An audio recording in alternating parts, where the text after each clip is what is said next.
অন্ন মুঠি বহাবলৈ যাবি তেতিয়া বাচ্চা সেই ঈশ্বৰৰ নাম লৈ আই চাউল মুঠি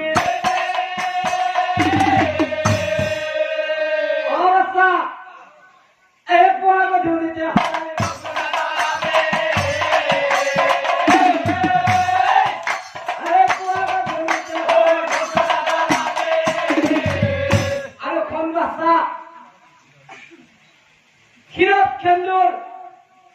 কিরত কেন্দ্র কপালের উপর ডাঙর করে লবি অবস্থা